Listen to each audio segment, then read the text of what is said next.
भारत में जो संस्कृत अध्ययन और वैदिक ज्ञान के पुनरुद्धार की दिशा में जो काम हो रहा है, उससे आप कहाँ तक संतुष्ट हैं? उसके बारे में आपका क्या कहना है?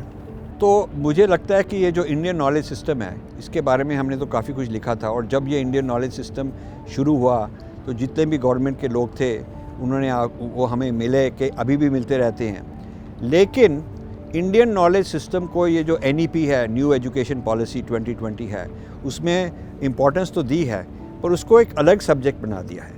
हम चाहते हैं कि इंडियन नॉलेज सिस्टम के द्वारा ही सोशल साइंस निकले, इंडियन नॉलेज सिस्टम के द्वारा ही फिजिक्स निकले, इंडियन नॉलेज सिस्टम के द्वारा ही सारा कुछ, ये जो जाति वर्णा का human rights, Indian knowledge system से ह्यूमन राइट्स निकले, इंडियन नॉलेज सिस्टम से एनवायरमेंटलिज्म, सस्टेनेबिलिटी निकले।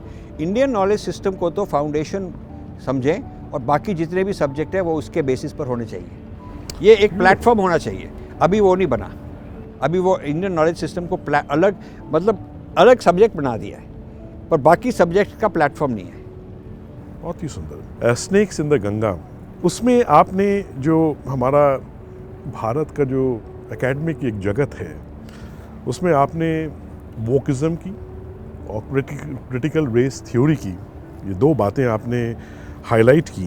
भारत में वर्तमान में ये दोनों चीज़ें कितनी ज़्यादा गहराई तक उतर चुकी हैं?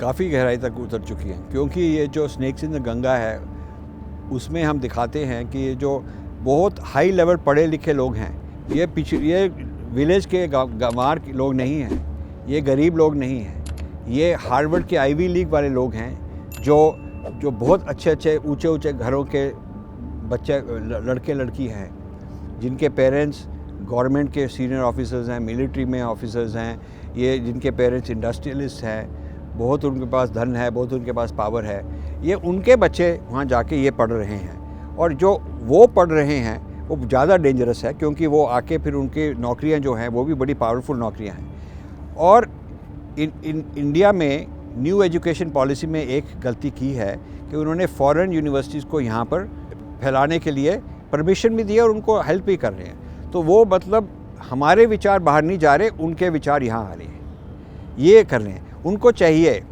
कि जो फॉरेन यूनिवर्सिटी इंडिया में आए वो सिर्फ स्टेम, साइंस, टेक्नोलॉजी, इन चीज़ों में आए, मेडिसिन, इंजीनियरिंग, टेक्नोलॉजी के बारे में सिखाए।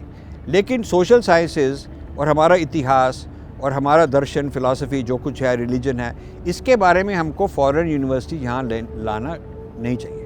बहुत ही सुंदर। इसी पे मैं थोड़ा सा और आगे पूछना चाहूँगा कि ये जो वेस्टर्न जो पर्सपेक्टिव है, इसको बिना जांचे, बिना परखे इसको यूं ही लागू कर देना, ये कितना ख़तरनाक हो सकता है? बहुत ख़तरनाक है।